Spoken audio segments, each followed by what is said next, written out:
기도하겠습니다. 하나님, 오늘도 주어진 본문을 함께 또 읽어가기 원합니다. 성령 하나님, 주어진 말씀 앞에 우리가 반응하게 하시고 무엇보다 하나님의 마음만 드러나는 시간으로 사용하여 주시옵소서. 주님의 말씀은 우리의 힘이고 주님의 말씀은 우리의 능력이고 주님의 말씀은 우리의 삶의 돌이킴인 줄로 믿습니다. 부족한 자를 세우셨사오니 모든 부족한 것은 십자가의 뒤로 감추시고 오직 주의 통로로만 사용하여 주시옵소서. 예수님의 이름으로 기도드렸습니다. 아멘. 저희가 계속해서 이제 로마서 강의 41번째 시간입니다. 이제 15장에 들어왔는데요. 14장부터 우리가 계속해서 봤던 내용이 뭐냐면 중요한 건 아니지만 애매한 것으로 서로 비판하는 관계들에 대해서 계속해서 다루고 있습니다. 결론이 뭐였습니까? 믿음이 강한 자가 믿음이 연약한 자를 기다려주는 거예요. 옳고 그름의 문제라기보다는 성장할 때까지 기다려주는 거예요. 그리고 그냥 버티는 게 아니라 그 과정 속에서 믿음이 강한 자가 경험해야 될 게 뭐냐면 위로와 소망의 하나님을 만나야 됩니다. 그래야만 이 성장의 시간을 같이 갈 수 있죠. 그리고 그 성장의 결론은 무엇이었냐면 15장 9절입니다. 시작. 이방인들도 그 긍휼하심으로 말미암아 하나님께 영광을 돌리게 하려 하심이라. 기록된 바 그러므로 내가 열방 중에서 주께 감사하고 주의 이름을 찬송하리로다 함과 같으니라. 아멘. 그래서 함께 믿음이 성장하고 나서의 결론은 뭐냐면 한 마음과 한 뜻으로 한 하나님을 경배하는 것이죠. 아멘이십니까? 그 과정 가운데는 뭐 관계의 회복도 있을 것이고 여러 치유도 있지만 그러나 최종적인 단계는요, 그리스도인은 항상 똑같습니다. 하나님을 경배하는 거예요. 우리를 회복시키시고 우리에게 은혜를 주신 하나님을 경배하는 거. 그리고 나서 오늘 본문이 시작이 되는데 14절 말씀 같이 보겠습니다. 시작. 내 형제들아 너희가 스스로 선함이 가득하고 모든 지식이 차서 능히 서로 권하는 자임을 나도 확신하노라. 아멘. 바울은 이제 후반부에 가서 엄청 혼내놓고요, 후반부에 가서는 훈훈하게 마무리를 하고 있어요. 형제들아 너희가 스스로 선함이 가득하고 모든 지식이 차서 능히 서로 권하는 자임을 나도 확신한다. 격려하고 있죠. 여러분 14절에 말하는 그 스스로 선함이 가득하다가 무슨 말일까요? 14장과 15장 문맥에서 보면 이 선함이 가득하다는 것은 단순히 착하다의 의미가 아니라 관계적인 의미입니다. 원어를 보니까요, 15장 7절 말씀 같이 먼저 보겠습니다. 시작. 그러므로 그리스도께서 우리를 받아 하나님께 영광을 돌리신과 같이 너희도 서로 받으라. 아멘. 스스로 선함이 가득하다는 것은 14장과 15장의 문맥을 통해서 보면 다른 사람을 향해서 선함이 가득하다는 것은 받아들일 준비가 되어 있다라는 뜻이죠. 서로를 받으라는 거죠. 머리로 받으라는 게 아닙니다, 여러분. 선함이 가득한 것은 뭐냐면 상대방을 받아들일 준비가 되어 있다는 거예요. 언어에 보니까요, 함께 데리고 가다라는 뜻이에요. 관계를 포기하지 말라는 거예요. 놔버리지 말라는 거죠. 그것이 선한 마음이 가득하다의 의미고요. 그럼 반대로 말하면 악한 마음은 어떤 마음이겠습니까? 상대방을 받아주지 않으려는 마음이겠죠. 분명히 이유가 있습니다. 우리가 누군가를 마음으로 받아주기 싫을 때 어떤 마음이 있냐면 결론적으로 싫어요. 일단 나랑 안 맞든지, 그죠? 내가 싫어하는 스타일이든지 아니면 나에게 상처를 주었든지 아무튼 싫어. 그래서 안 받고 싶어. 들이받고 싶어. 그죠? 아멘이신가요? 아멘이 어서 들려옵니다. 네. 정신을 똑바로 차리셔야 됩니다, 여러분. 지금 밥 먹고 나서 우리가 오늘 소시지가 나왔기 때문에. 선함이 가득한 마음의 반대는 받아들이고 싶지 않은 마음인데요, 이 마음은 선한 마음을 상쇄시킵니다. 여러분, 하나님을 모르는 일반적인 사람들은 어떻게 살아가요? 선한 마음이 가득하지 않아도 그냥 살 수 있어요. 그렇죠? 그냥 마음에서 거리를 둬버립니다. 그냥 어느 정도에서 그냥 딱 관계를 딱 정리를 시키고요, 아니면 안 보면 그만이에요. 그러나 오늘 말씀은 우리에게 무엇을 도전하냐면 선한 마음이 가득해야 된다라고 말합니다. 그것은 뭐냐면 그럼에도 불구하고 우리의 결론은 뭐가 돼야 되냐면 받아들일 준비가 되어 있는가. 서로를 받으라고 이야기하고 있습니다. 그리고 나서 무엇을 이야기하냐면요, 선한 마음이 가득하고 모든 지식이 차서 형제들을 권하라 라고 이야기하고 있어요. 여러분, 우리의 지식은, 우리의 말은 어디에 붙들려 있어야 되냐면 선한 마음에 붙들려 있어야 돼요. 말씀이건 세상의 어떤 지식이건 나에게 주어진 지식과 말씀으로 우리가 선한 마음이 가득하면요, 하나님을 더 사랑하게 되고요. 맞습니까? 형제와 자매들을 더 이해하고 일으키는데 지식을 사용해요. 그러나 반대로 그렇지 않게 되면, 선한 마음이 아니라 받아들이고 싶지 않은 마음이 생기면 어떻게 되냐면요, 같은 지식이나 말인데요, 하나님을 부정하게 되거나 다른 사람을 공격하게 되죠. 여러분, 놀라운 사실이 있습니다. 사탄도요, 예수님을 뭘로 공격해요? 말씀으로. 말씀으로 공격해요. 서기관과 바리새인들도 무엇으로 예수님을 공격해요? 말씀으로. 율법과 말씀. 다 말씀에 있는 거죠. 그래서 우리에게 중요한 것은 뭐냐면요, 내 말이 맞냐 틀리냐가 아니에요. 내 마음이 맞냐 틀리냐예요. 동의하십니까? 저는 우리 모든 성도들의 말과 지식이 선함에 붙들려 있기를 축복합니다. 그래서 우리는 항상 다른 사람이 아니고 나를 돌아봐야 돼. 내 마음이 어떤지, 내 마음이 지금 선함이 가득한지, 누군가를 받아들일 준비가 되어 있는지, 정말 나는 저 사람을 받을 마음에 있는가, 나의 모든 말과 지식들이 그들을 받아주고 이해하는 데 사용되고 있는지를 돌아볼 필요가 있습니다. 쉬울까요? 어려울까요? 네, 대답이 없는 걸로 보니까 굉장히 어려운 거죠. 15장 15절 넘어가겠습니다. 시작.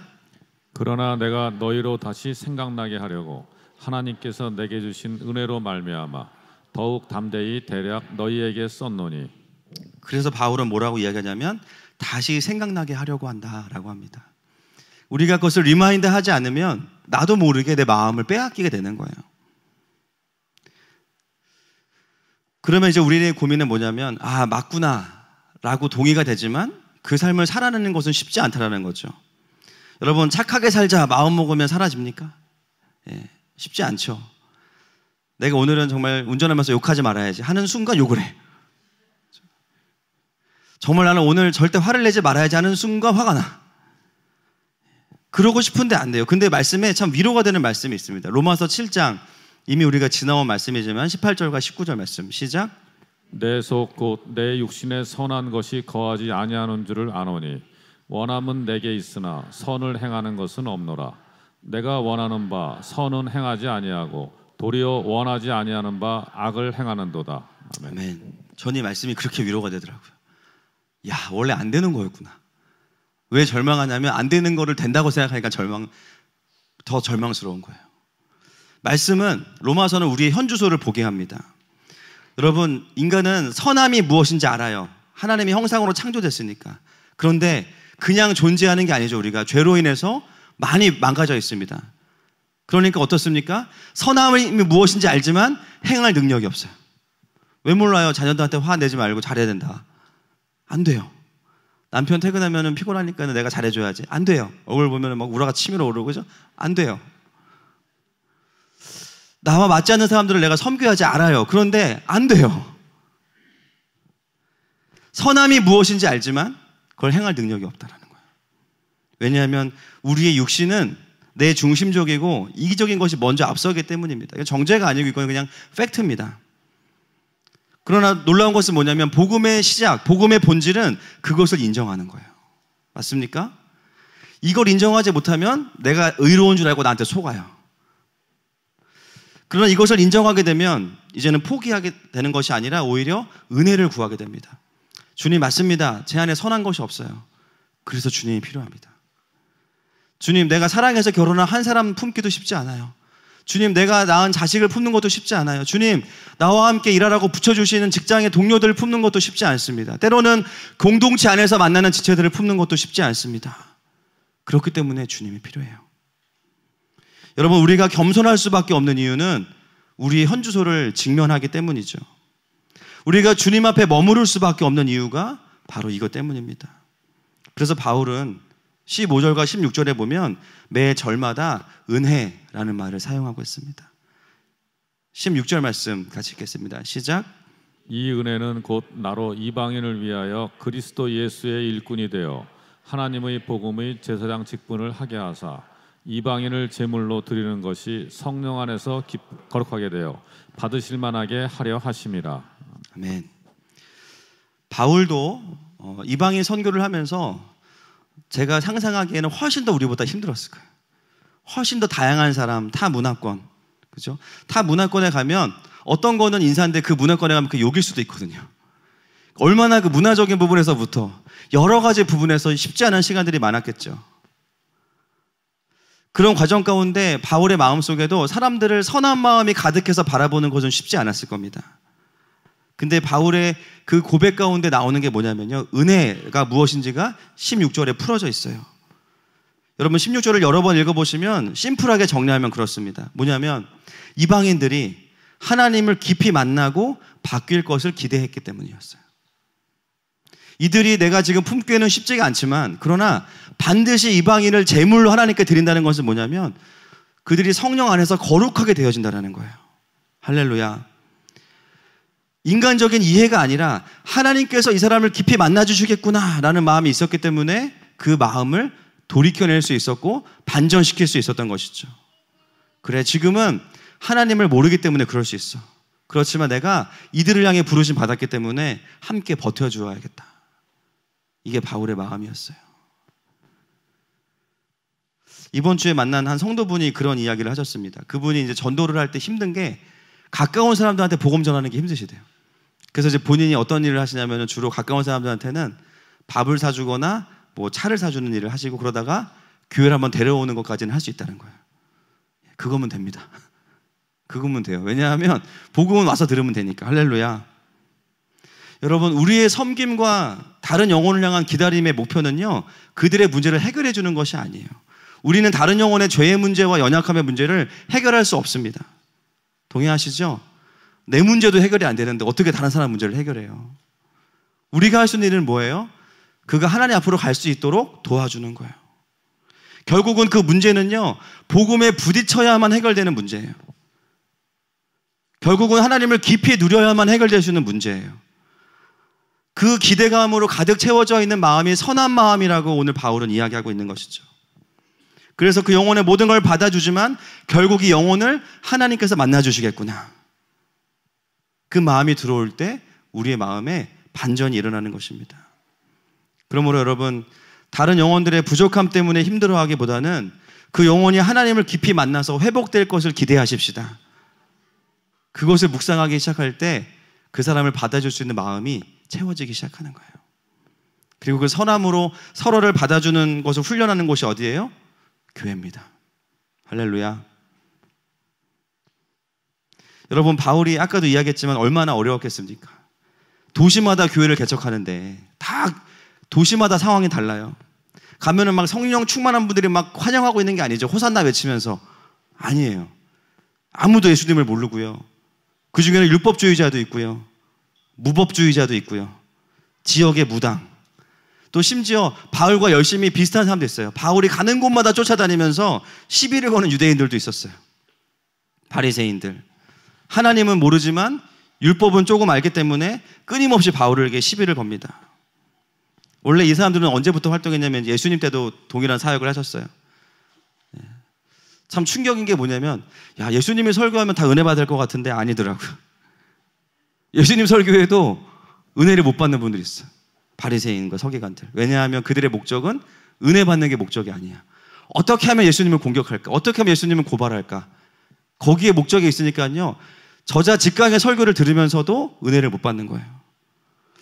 근데 중요한 건 뭐냐면 예수님은 그 바리새인들을 어떻게 다루셨어요? 긍휼히 여기셨어요. 그게 참 중요합니다. 전 예수님이 진짜 대단하신 것 같아요. 여러분, 예수님은요, 사람의 중심을 다 보시잖아요. 맞습니까? 여러분, 그게 어떤 의미죠? 지금 여러분 중심을 보신다니까요. 이마트에 끝나고 파 사러 가야지 이런 생각 다 보고 계세요. 아, 게임 하다가 왔는데 그거 빨리 해야 돼. 다 보고 계신다고요, 지금. 헌금을 얼마나 할까 다 보고 계세요, 지금 주님이. 여러분, 바리새인들이 예수님한테 와서 무슨 말해요, 보통? 예수님 틀렸어요. 이게 옳아요. 그런 얘기 많이 하죠. 핏대를 세우면서. 예수님은 바리새인이 예수님한테 걸어오기까지 마음이 어떤지를 다 보고 계셨죠. 너 어제 밤에 혼자 뭐 했니? 너 어제 그저께 밤에 혼자 컴퓨터 앞에서 뭐 했어? 너 제대로 나에게 재정의 헌신이 돼 있니? 그 사람의 모든 어두움을 다 보고 계세요. 근데 그런 바리새인이 와서 예수님한테 틀렸다고 이야기해요. 본인들이 어떻다는 것을 알면은 절대로 할 수 없는 행동을 예수님께 와서 합니다. 여러분, 바리새인과 율법주의의 문제는 뭐냐면요, 그들의 말이 틀렸다라는 것이 아니라 자기들이 죄인인 것을 모르는 채로 사는 게 문제예요. 자기의 죄를 직면하지 않고 옳은 이야기를 많이 하기 때문에 자기가 옳다고 스스로 착각하는 게 문제죠. 그런데 예수님은 그들을 어떻게 대하시냐면 그들의 죄를 폭로하거나 그들이 말하는 율법주의가 왜 잘못됐는지를 누르시지 않았어요. 필요할 때를 제외하고는 얼마든지 그들을 이기실 수 있음에도 불구하고 계속해서 그들에게 예수님은 복음을 들려주십니다. 저는 이게 너무 대단하신 것 같아요. 끊임없이 회개의 기회를 주세요. 그래서 예수님의 설교 중에는 항상 두 가지의 의미가 있어요. 실제로 설교를 듣는 자들을 향한 메시지와 그 현장에서도 예수님을 고발하려고 계속해서 그렇죠? 불꽃 같은 눈으로 예수님을 지켜보는 그 사람들을 향한 메시지가 같이 있어요. 마태복음 9장 12절입니다. 같이 읽겠습니다. 시작. 예수께서 들으시고 이르시되 건강한 자에게는 의사가 쓸데없고 병든 자에게라야 쓸데있느니라. 아멘. 여러분, 마태복음 9장을 보시면 바리새인들이 예수님을 비난합니다. 왜 비난해요? 죄인과 세리들과 식사한다는 이유로. 그때 예수님께서 하신 말씀이에요. 나는 병든 자에게 필요하다. 그 말이 무슨 뜻일까요? 죄인과 세리들은 당연히 본인들을 죄인이라고 여기는 사람들입니다. 그런데요, 바리새인과 서기관들은 예수님이 필요하다고 느끼지 않아요. 자기들이 의인이니까. 예수님은 타도의 대상이지 은혜를 받는 분은 아니었어요. 예수님은요, 죄인과 세리들에게만 말씀하시는 게 아니라 바리새인과 서기관들에게도 너희도 결국은 너의 내면의 문제에 직면할 거야. 그때 내가 필요해. 여러분, 이 세상에 건강한 사람 아무도 없습니다. 맞습니까? 다 우리의 삶을 열어보면요, 많이 망가져 있죠. 그 말은 무슨 뜻이냐면 예수님이 필요해요. 그것을 아는 사람들은 죄인과 세리의 자리에 가서 주님을 환영하고요. 그것을 모르는 사람들은요, 다른 여러 가지 것으로 자기를 포장하고 자기가 옳다고 이야기합니다. 예수님 뭐라고 말씀하세요? 나는 병든 자에게 필요하다. 누구는 건강하고 누구는 병들었기 때문이 아니라 자기가 아프다는 것을 인정하는 사람에게는 주님이 오십니다. 그것이 그리스도인의 겸손이에요. 그냥 사람들 앞에서 고개 숙이는 게 겸손이 아니라 정말 내면 가운데 내가 주님이 아니면 소망이 없다는 걸 절절히 느낀 사람들, 그들은 그냥 겸손할 수밖에 없습니다. 할렐루야. 그래서 바리새인과 서기관들에게도 늘 예수님 말씀하시는 거죠. 너희들도 이와 같다. 너희들도 내가 필요하다. 빨리 인정했으면 좋겠다. 얼마든지 그들과 싸우고 이기고 혼내실 수 있지만 계속해서 그들에게 그냥 기회를 주시고 복음을 선포하십니다. 이 싸움을 누구도 했어요? 바울도 했어요. 도시마다 유대인들이 쫓아다니면서 바울한테 똑같이 공격합니다. 율법을 가지고 시비를 걸죠. 여러분, 바울은요, 바리새인 중에 바리새인이에요. 제가 군대 갔는데 이제 공군이잖아요, 저는. 제가 이제 학부에서 항공대를 나왔기 때문에 1학년 1학기 때 배우는 게 비행 원리예요. 비행 원리. 어떻게 비행기가 나는지 죄송합니다. 이제 설명을 안 해드릴게요. 졸리시니까. 제가 이제 이병으로 딱 입대를 했는데 활주로에 이제 배치를 받았습니다. 이제 대령님 밑으로 가기 전에 한 달 동안 거기 있었는데 갓 이제 부임한 부사관이 저한테 와가지고 야, 네 이병 차성목, 너 비행기가 어떻게 나는지 아니? 웃음이 빵 터질 뻔했어요. 제가 가만히 있었어요. 일단 했더니 갑자기 저한테 비행 원리를 설명하는데 수식이 다 틀렸어요. 와, 이거 뭐지? 근데 제가 그때 이제 그거를 얘기를 안 했죠, 일부러. 왜냐하면 이제 본인이 너무 그렇게 되면 창피해지고 또 제 군생활이 꼬일 것 같아가지고 감사합니다. 그리고 말았어요. 그죠? 예, 지식이 어디에 붙들려 있는지가 굉장히 중요해요, 여러분. 때로는 아는 것도 말을 안 해야 될 때도 있습니다. 여러분, 바울은요, 율법을 누구보다 잘 아는 사람이고요. 그만큼 율법을 지킨 사람이 없어요. 그 삶이 어떤 삶인지 가장 잘 아는 사람이 바울이에요. 그런데 그 삶의 본질이 뭐예요? 은혜가 아니고 자기의. 죄성을 끊임없는 자기가 할 수 있는 의로 덮어서 그렇게 살지 못하는 사람들을 계속 정죄하고 그걸 포지셔닝하면서 내가 의롭다는 것을 주장하는 사람들이 바리새인이죠. 그 뿌리가 뭔지도 다 보고 있는 바울이지만 얼마나 그들이 바울에게 이야기할 때 얼마나 마음이 황당했겠습니까? 그런데 바울은요, 중요한 건 뭐냐면 그들과 논쟁하지 않았다라는 거예요. 거기에 자기의 시간과 에너지를 쏟지 않았어요. 대신 바울은 어떻게 했냐? 오늘 본문에 있습니다. 18절과 19절 같이 읽겠습니다. 시작. 그리스도께서 이방인들을 순종하게 하기 위하여 나를 통하여 역사하신 것 외에는 내가 감히 말하지 아니하노라. 그 일은 말과 행위로 표적과 기사의 능력으로 성령의 능력으로 이루어졌으며 그리하여 내가 예루살렘으로부터 두루 행하여 일루리곤까지 그리스도의 복음을 편만하게 전하였노라. 아멘. 여러분 18절 말씀 다시 보세요. 그리스도께서 이방인들을 순종하게 하기 위하여 그 다음에 나를 통하여 역사하신 것 외에는 내가 감히 말하지 아니하노라.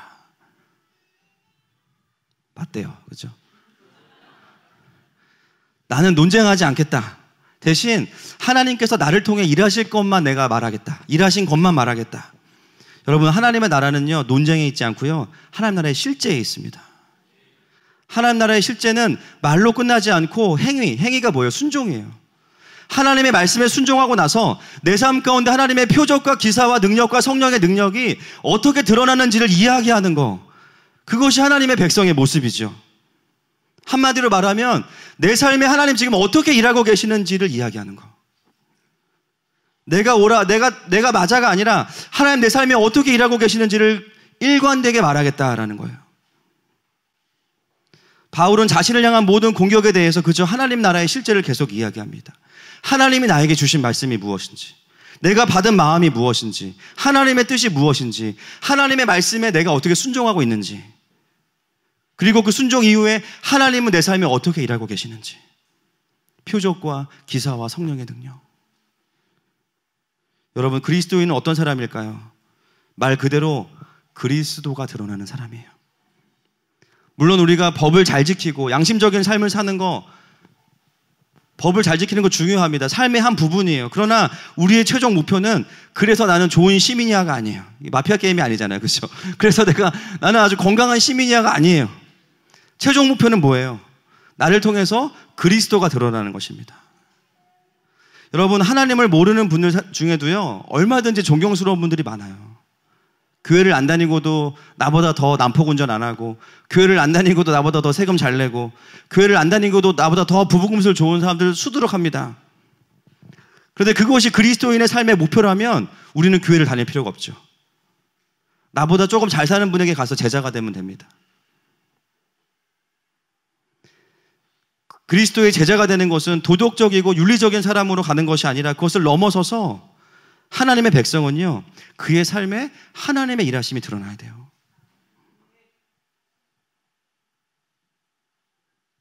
바울은 일관되게, 사실은 14장 15장은 중요하지 않은 문제로 비판의 문제지만 바울은요 그의 평생의 진리의 문제에 대한 공격을 받습니다.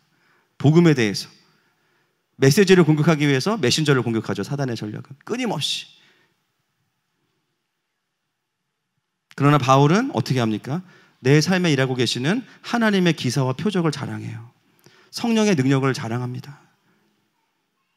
여러분 기독교는 윤리를 넘어선 진리입니다. 종교가 아니라 하나님과의 관계입니다. 그렇다면요 살아있는 그리스도인은요 지금 내 하나님을 나눌 수 있어야 돼요. 우리의 가정을 바꾸는 방법, 나를 바꾸신 하나님을 이야기하는 거예요. 남편을 갈구지 마시고 자녀를 때리지 마시고 나를 바꾸신 하나님을 이야기하는 거.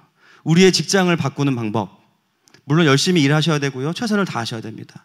그러나 플러스 더 중요한 거, 내 하나님을 이야기하는 거예요. 19절 말씀 다시 보겠습니다. 시작. 표적과 기사의 능력으로 성령의 능력으로 이루어졌으며 그리하여 내가 예루살렘으로부터 두루 행하여 일루리곤까지 그리스도의 복음을 편만하게 전하였노라. 아멘. 바울은 그 다음에 한 걸음 더 나아가서 그 핍박과 공격이 있었지만 하나님께서 바울을 통해서 하신 일이 무엇인지를 다시 한 번 더 이야기해요. 예루살렘에서 일루리곤이면 이탈리아 반도의 동쪽 끝이거든요. 그 광활한 지역에 복음을 편만하게 전했다. 하나님은 여전히 하나님의 나라를 확장시켜 가신다. 사람들이 뭐라고 말함과 상관없이 하나님의 나라는 확장되고 있다는 거죠. 여러분 세상은 생명 없는 지식과 정죄와 비판으로 가짜 의로움을 추구합니다. 결국 그 비판으로 내가 비판받게 돼요. 왜냐하면 자신의 죄와 어두움은 인식하지 못하기 때문에. 그러나 여러분, 우리의 부르심은 달라요. 우리는 하나님께서 우리에게 하신 일들을 이야기하는 자들입니다. 내가 얼마나 죄인인지도 이야기하고요. 그러나 더 큰 은혜가 있음을 이야기하고, 나의 부족함을 이야기하지만 그러나 그것을 채워주시는 하나님의 일하심을 이야기합니다. 그래서 우리는 바빠요. 하나님 이야기하기도 바빠요. 할렐루야. 여러분, 세상 사람들이 때로는 교회들이 욕하고 하나님이 없다고 말하는 세상을 살아가고 있죠. 여러분, 어떻게 반응하시겠습니까? 같이 그들의 입장에서 교회를 욕하시겠습니까? 아니겠죠. 물론 교회들이 회개해야 될 부분들이 있지만 그럼에도 불구하고 나에게 주어진 사람들에게 어떻게 되냐면요, 맞아, 그 부분은 그런 부분 잘못이 있어. 그러나 여전히 하나님은 내 삶에는 이렇게 일하고 계셔. 그 교회는 그런지 몰라. 그러나 하나님 살아계셔. 나는 네가 하나님 만났으면 좋겠어. 여러분, 내 하나님을 나누어 주셔야 됩니다. 중요한 건 뭐냐면 내가 그들에게 진짜로 존재해 주고 있는 사람인가라는 것이죠. 이번 주에 제가 가까운 개원예고 개원예중 설교하러 갔다가 이제 중학생들 400명, 고등학생이 한 960명이래요. 가서 이제 2번 설교하고 왔는데요. 예배 마치고 나서 남자 선생님 한 분을 만났습니다. 이분은 선지자예요, 선지자. 그리고 굉장히 마음에 간사가 없는 분이에요. 정직한 분. 왜냐하면 저에게 소지섭을 닮았다고. 소 말고 소지섭이. 이분은 기도하는 분이구나라는 생각이 들었습니다. 여러분, 그런 분들이 도지선교사가 돼야 됩니다. 네. 이런 황당한 반응 기대했습니다. 예. 굉장히 격려가 됐어요. 이런 격려는 진짜 오랜만인 것 같아요. 그러니까 저도 좀 인정이 안 되고, 이게 예배 이후의 반응이 이런 걸까라고 생각이 들면서 좀 그랬습니다. 이제 그만 비웃으시고 말씀에 집중하십시오. 소 닮았습니다. 참 그런 이야기들 들으면 기분 좋죠. 감사하고. 그런데 여러분, 목사로서 제가 진짜 듣기 원하는 말은 뭐냐면요, 우리 성도들을 통해서 하나님의 일하시는 이야기를 듣고 싶어요. 할렐루야. 그리고 들려주셔서 너무 감사해요.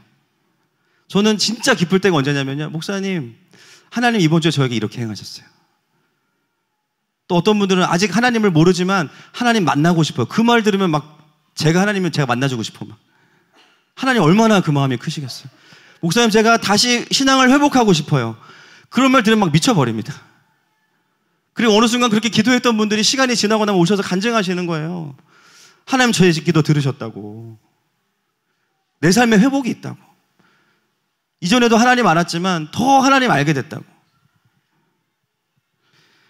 요즘에 신방을 다니면서 너무나 감사한 시간들이 많아요. 신방을 가보면요, 새가족분들부터 또 계시던 분들까지도 항상 살아가시는 이야기들을 해주시죠. 저는 보통 신방 가면 요즘에 한 4시간 정도 있더라고요.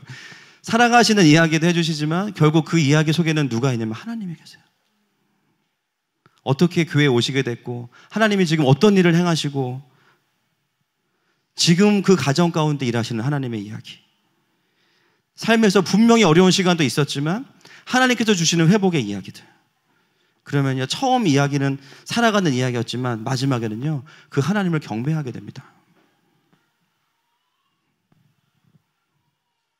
계속 듣고 싶습니다. 할렐루야. 여러분, 저 또한 우리 성도들에게 저와 우리 교회에 하신 하나님의 일들을 더더욱 나눌 것입니다. 여러분, 우리는요, 하나님 나라의 실제를 이야기하기에도 바쁜 사람들인 줄로 믿습니다. 예루살렘에서 일루리곤까지는 아니어도 복음 때문에 일어나고 있는 내 삶에 하나님 나라의 전진의 이야기들. 할렐루야. 그 이야기가 날마다 있기를 축복합니다. 20절 말씀 보겠습니다.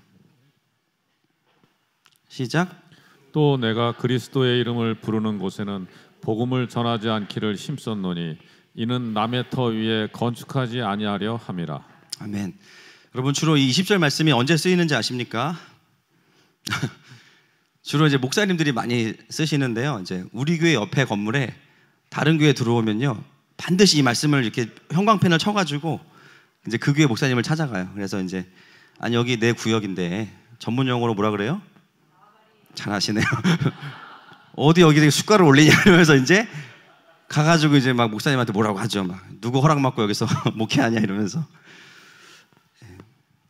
꼭 틀린 말은 아닐 수 있습니다. 그런데요, 여러분 이 말씀은 이 시대에 조금 다르게 적용될 필요가 있어요. 여러분 20절과 21절 말씀의 핵심은 20절이 아니고 21절이에요. 21절 말씀 보겠습니다.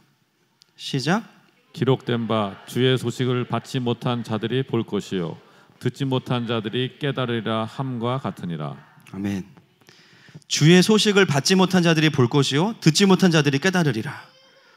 여러분 초대교회의 시대만 해도 그리스도인 대부분이 인격적으로 예수님을 영접하면요 대부분 다 성령 체험을 깊이 합니다. 영적인 눈이 바로 열려버려요. 초대교회의 시즌은 그런 시즌이었어요. 지금 한국교회의 영적인 상황과 분위기가 굉장히 달랐어요. 그래서 초대교회는 대부분 다 인격적으로 주님을 경험한 사람들이 대부분이었습니다. 그래서 더 그럴 때는 효율적으로 지역과 영역이 겹치면 안 되겠죠. 그래서 지금은 달라요.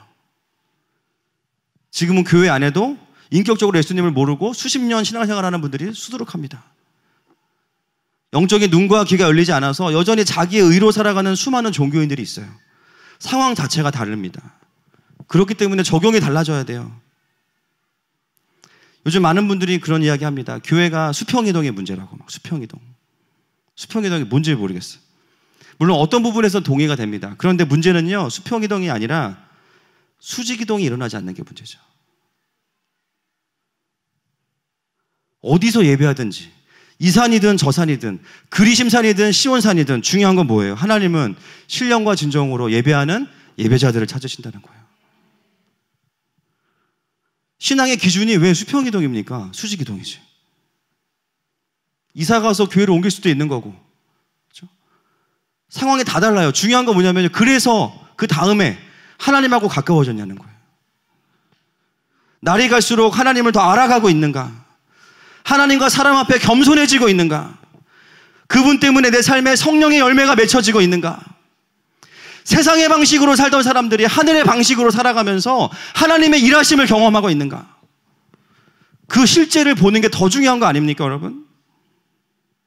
여러분, 이 시대는요, 수평이동의 문제가 아니에요. 수직이동이 없는 게 문제입니다. 하나님과 가까워지는 분들을 보기가 쉽지가 않은 거예요. 하나님과 가까워지지 않으면서 교회를 아무리 옮겨도 뭐합니까? 의미가 없는 것이죠. 여러분, 사단은요, 수평이동은 안 무서워해요. 수직이동은 엄청 무서워합니다. 우리가 하나님과 가까워지는 거 진짜 싫어합니다. 주님이 일하시니까. 하늘마음교회가 수직이동을 일으키는 강력한 영적인 점프대가 되기를 축복합니다. 그래서 이 말씀은 왜 우리 교회 옆에 개척했냐, 화내는 게 중요한 게 아니에요. 교회마다 색깔이 다르고 부르심이 달라요. 중요한 건 뭐냐면 그 교회 안에서 영적인 깨어남이 있냐는 거죠. 어웨이크닝, 깨어남이 있는가? 그 교회가 사람들의 영을 깨우고 복음이 들려지게 하는 교회인가? 그 교회를 통해서 각 성도들이 하나님 나라의 실제를 보고 있는가? 그게 훨씬 더 중요합니다. 그래서 바울은 나는 수많은 말들을 내가 할 수 있지만, 나는 엄청 공부를 많이 했지만, 그러나 그것보다는 나를 통해서 역사하신 그리스도만 이야기하겠다. 그것을 결단하고 있는 것입니다. 하늘마음교회 모든 가족들 안에 하나님의 나라가 더 강력히 임할지어다. 세상 사람들이 흉내낼 수 없는 사랑과 표적과 기사와 성령의 능력이 나타날지어다. 우리가 그것들을 선포해주고 간증하기 시작할 때 다른 영혼들이 일어날 것입니다. 여러분, 이 마지막 때에는요, 마지막 부흥이 반드시 있어요. 아멘이십니까? 계시록에 예언되어 있잖아요. 마지막 추수의 때. 누구를 통해서 하실까요? 그렇죠. 이미 한 번 부흥을 경험한 사람들이에요. 이미 한 번 깊은 예배를 경험했던 사람들. 그래서 다른 것으로는 갈망을 채울 수 없는 사람들이 모이게 하시는 거예요. 이미 부흥을 경험한 사람들. 여러분, 부흥은 설명되는 게 아니라 하늘로부터 임하는 것입니다. 그들을 통해서 부흥의 불이 일어날 때 부흥을 한 번도 경험해보지 못한 사람들이요, 그들의 심령의 부흥을 경험하게 될 것입니다. 사랑하는 여러분, 그러므로 우리는 복음의 변호사가 아니라, 따라합시다, 증인이다. 아멘이십니까? 변호사는요, 말을 잘해야 돼요. 아무나 못해요. 우리 장영재 변호사 대단한 거예요. 아무나 못해요. 근데 증인은 저도 할 수 있어요. 나 봤다. 그렇죠? 증인은요, 경험했으면 자격이 되는 거예요. 우리는 복음의 변호사가 아니고 증인이에요. 주님이 날 만지셨다. 주님이 날 고치셨다. 주님 내 삶에 일하신다. 왜? 내 안에 주님 계신다. 왜 말을 못해? 그렇죠? 내 안에 너 있다. 왜 말을 못해요? 은혜는 다 받아놓고 왜 묵묵부답이에요? 구원까지 다 받아놓고. 여러분, 변호사가 되지 말고 증인이 됩시다. 누구를 만나든 내 하나님을 나눌 수 있기를 축복합니다. 오늘도 그 하나님께서 저 여러분을 부르고 계세요. 이 시간에 좀 우리가 정직하게 주님 앞에 나아가십시다. 혹시 우리의 마음이 선함을 잃어버렸다면 애써서 선한 척 하지 말고, 주님, 제 마음에 선함이 가득해야 되는데 왜 그런지 모르지만 제 마음이 많이 망가져 있습니다.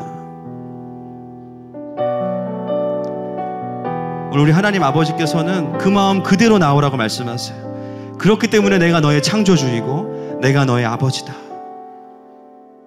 그 하나님은 우리에게 하나님의 실제를 경험시켜 주시길 원하시고요, 예배당만이 아니라 내 일상 속에서 우리를 기다리고 계십니다. 내 절망의 한가운데에서, 내 고민의 한가운데에서, 내 인격의 한계 안에서 우리를 부르고 계세요. 시간 함께 이 찬양으로 고백하시면서 우리 주님 앞에 나가십시다.